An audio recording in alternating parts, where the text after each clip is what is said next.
안녕하세요 여러분. 저번 시간에 말씀드리다가 못 드린 부분을 이어서 말씀을 드리려고 해요. 그러니까 말레이시아 이민 오시면 제가 좋은 점들을 말씀드렸는데 물론 안 좋은 점도 있죠. 말레이시아를 생각하고 계시는데 본인이 제가 말씀드린 부분에 해당되는 부분이 있으시다면 한번 조금 더 생각을 해보시는 것도 괜찮을 것 같아서 말씀을 드려요. 우선 첫 번째로 음식을 많이 가리시는 분은 동남아 쪽으로는 이민이 힘드실 수 있어요. 이거는 비단 말레이시아만의 문제는 아니고 향신료 같은 것 때문에 여행 가셔도 꼭 한식만 드셔야 되는 분들 많이 계신데 그런 분들은 조금 힘드실 수 있어요. 이게 꼭 말레이시아만의 얘기는 아닙니다. 말레이시아는 그 음식이 그래도 여러 종류를 많이 드실 수 있는 편이에요. 그러니까 여러 나라의 음식을 많이 맛볼 수 있는 나라라고 합니다. 해외 여행 관련 블로그들이나 유튜브들을 찾아봐도 말레이시아는 맛있는 것을 많이 먹을 수 있는 나라라고 소개가 됩니다. 그 이유는 태국과 접경되어 있고 인도와도 지리적으로 가깝고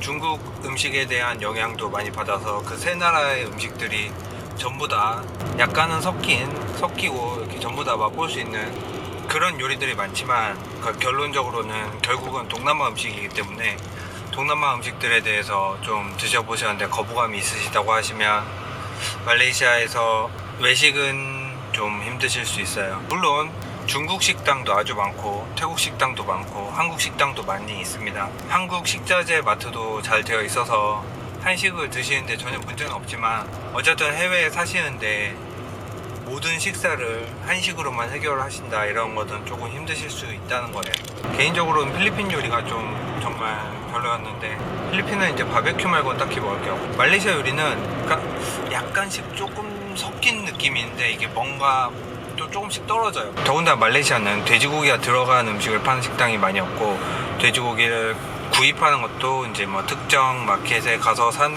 방식으로 구입을 해야 되기 때문에 돼지고기를 많이 좋아하시는 분들은 뭐 조금 또 고려해 보시는 것도. 그리고 두 번째로 말씀드리고 싶은 건 술값이 비쌉니다. 그래서 술을 좋아하시는 분들은 말레이시아에 오시면 별로 좋지 않아요.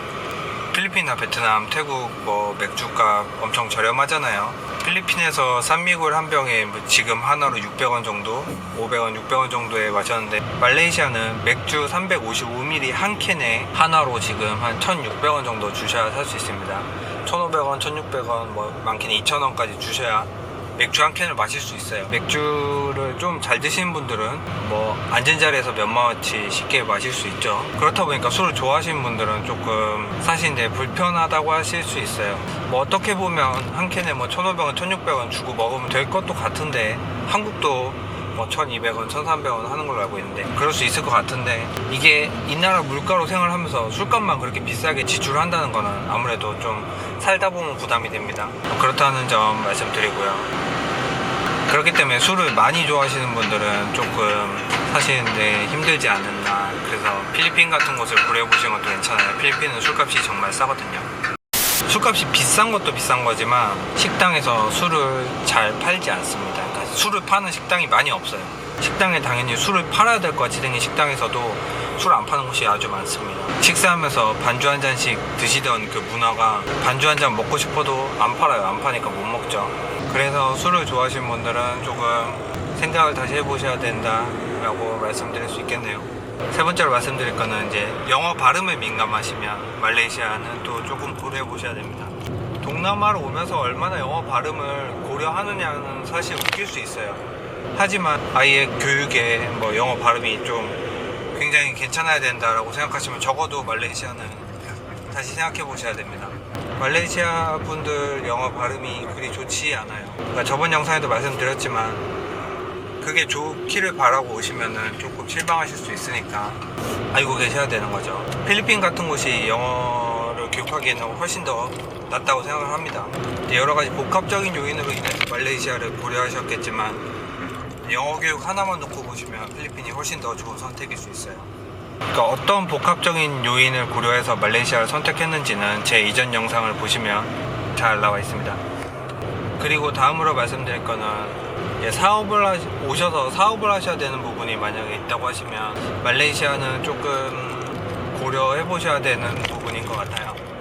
한인들이 사업을 해서 성공을 하기가 그렇게 좋은 나라는 아닌 것 같아요. 제 생각에는 제조업 같은 거 하실 때는 인건비 부분도 중요하고 막 다른 인프라 부분도 중요하실 텐데, 제조업을 하기에도 인건비가 약간 높은 편이고 다른 인프라도 잘 구축이 돼 있지 않아요.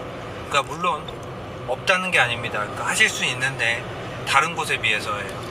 어떤 한인분들 오셔갖고 사업을 하시기에 뭔가가 좀 많이 약간 부족한 편인 거는 사실이에요.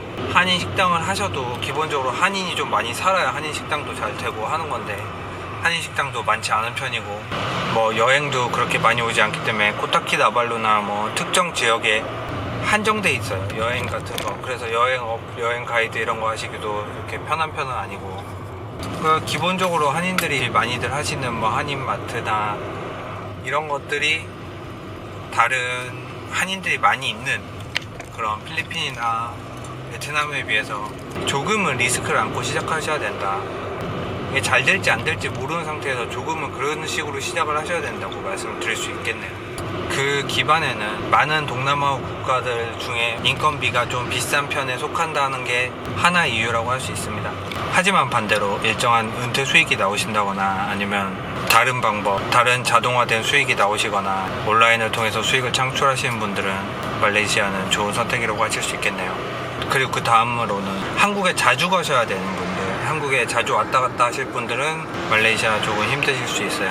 뭐 유럽이나 캐나다, 호주, 미국, 뉴질랜드 이런 데에 비해서는 가까운 편이지만, 그래도 말레이시아는 최소 쿠알라룸푸르까지 비행기만 타고 와도 6시간 반, 7시간을 타고 와야 되는데, 이게 은근히 좀 부담이 되는 시간과 거리라 한국을 너무 자주 왔다 갔다 하기는 조금 힘든 점이 있어요.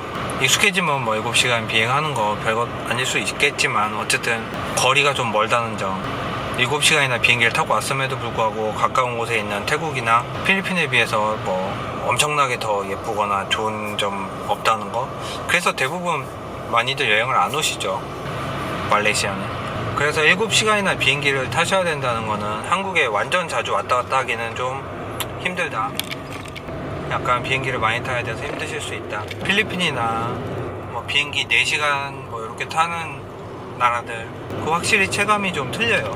뭐 7시간, 6시간, 7시간 타는 거랑 4시간, 5시간 타는 거랑은 체감이 확실히 틀리기 때문에, 한 4시간 반만 비행기 탄다 그러면은 그냥 한국 가고 싶을 때 편안하게 갔다 올 수 있는데, 확실히 여기는 6시간 반, 7시간을 타야 되기 때문에 아무리 비행기 표값이 싸도 이렇게 선뜻 한국에 잘 가게 되진 않는 건 사실입니다.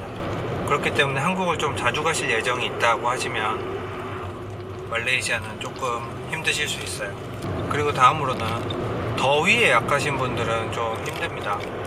뭐 당연한 얘기이긴 하지만 추위를 싫어하시는 분들은 동남아 이민을 추천드려요. 그러니까 저도 추위를 상당히 싫어하는 편이라 이게 항상 좀 덥기만 한 날씨가 너무 좋아서 왔지만, 더위를 엄청 많이 타시는 분들 있잖아요. 오시면 정말 힘드실 수 있어요.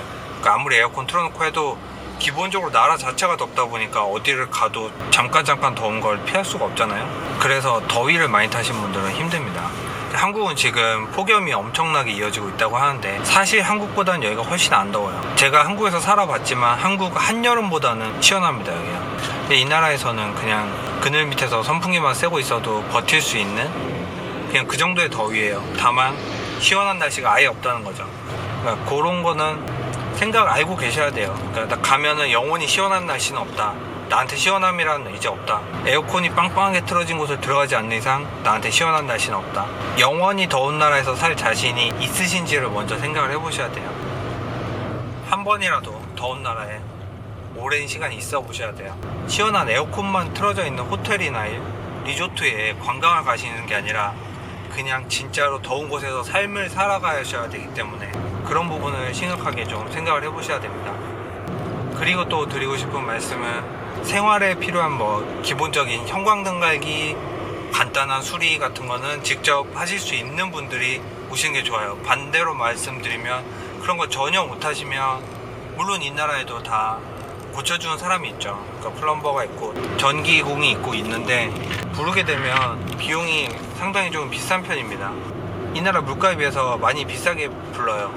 그러니까 그런 것들을 또 언어의 문제도 있고, 이 나라 애들이 약속을 잘 안 지키고 이런 부분도 있고, 그러니까 그런 수리 수리나 이런 걸 해야 되는 부분이 생기면 직접 하는 게 훨씬 나아요. 그렇기 때문에 그 정도는 직접 어느 정도 하실 수 있어야, 제 생각에는 간단한 수리 정도는 직접 하실 수 있는 분들이 오시는 거를 추천해 드립니다.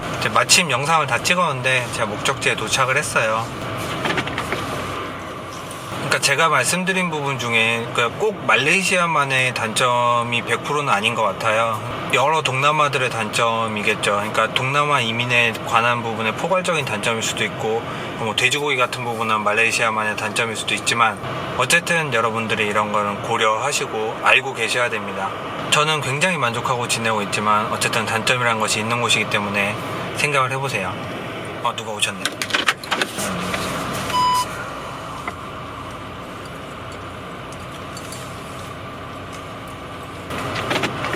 다음에도 여러분들한테 도움이 되는 내용을 한번 찍어보도록 하겠습니다. 구독 많이 해주시고 좋아요도 많이 눌러주세요.